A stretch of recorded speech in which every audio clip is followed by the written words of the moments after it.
tu sois qui que ce soit, exerçant une fonction quelconque à l'église,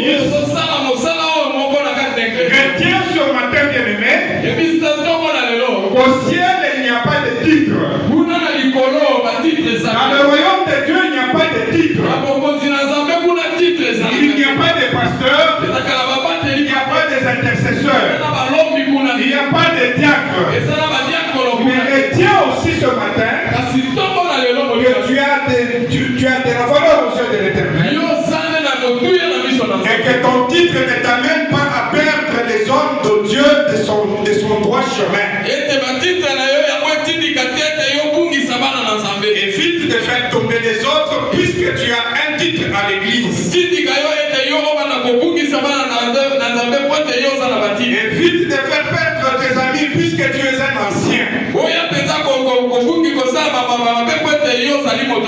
Mais bien aimé, combien de fois nous n'avons pas rencontré des hommes de Dieu, des serviteurs ou servantes de Dieu qui découragent le peuple de Dieu.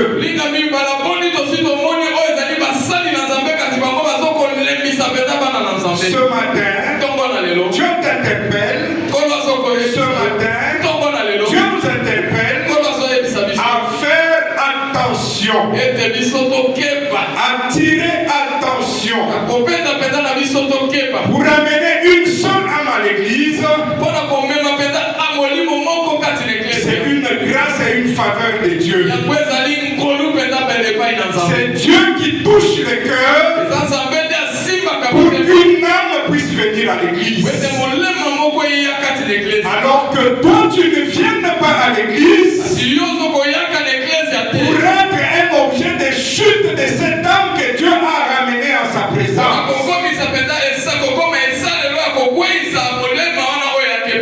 Tu vas subir la sentence de la colère sainte de Dieu.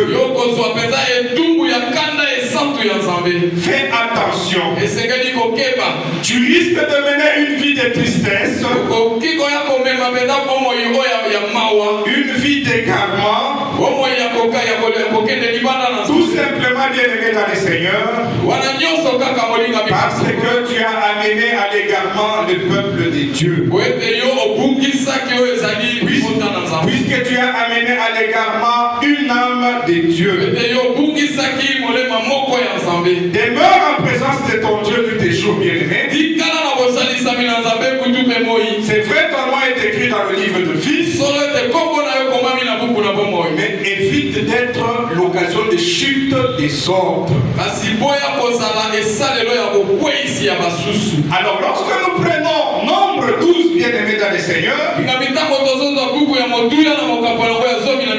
c'est l'histoire de Moïse avec Myriam, avec Aaron, et Moïse avait comme serviteur Josué.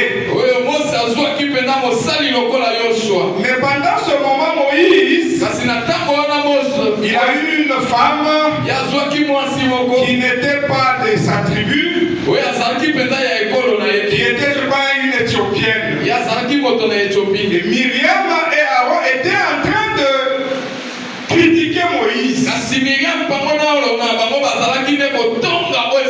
Ils n'étaient pas contents quand ils ont vu cet acte-là. Alors ils étaient en train de critiquer Moïse en disant,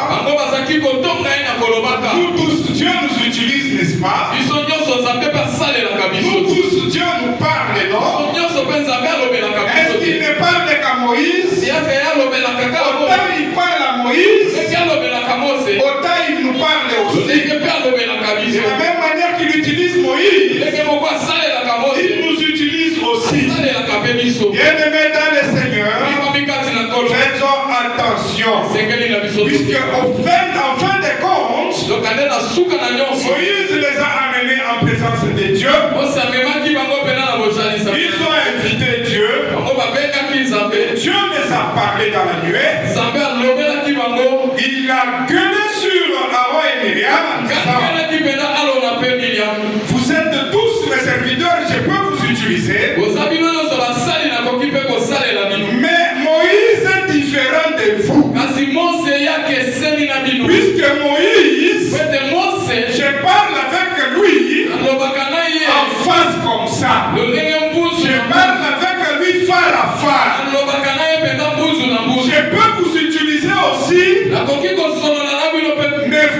différent de Moïse. Et pendant ce moment-là, la Bible dit, Dieu frappa Moïse, Dieu frappa Myriam de la lèpre blanche. Dieu devait faire attention dans l'église. Dieu devait faire attention dans l'église de Dieu. Quand tu viens pour critiquer les hommes de Dieu, quand tu viens pour ramener le peuple de Dieu à l'égarement, il faut faire attention. La Bible dit que Myriam a été frappée de la lèpre. Mais vous allez constater que Myriam n'était pas en train de critiquer seule. Il le faisait avec Myriam, avec Aaron. Mais Aaron n'a pas été frappé. Mais pourquoi est-ce qu'Aaron lui n'a pas été frappé? Puisque c'est Myriam qui avait commencé. C'est Myriam qui est venue la première pour dire, regarde ce que Moïse fait. Pourquoi est-ce qu'il peut faire ça? Il croit quoi en faisant ça? Est-ce qu'il pense que Dieu ne peut pas nous utiliser aussi?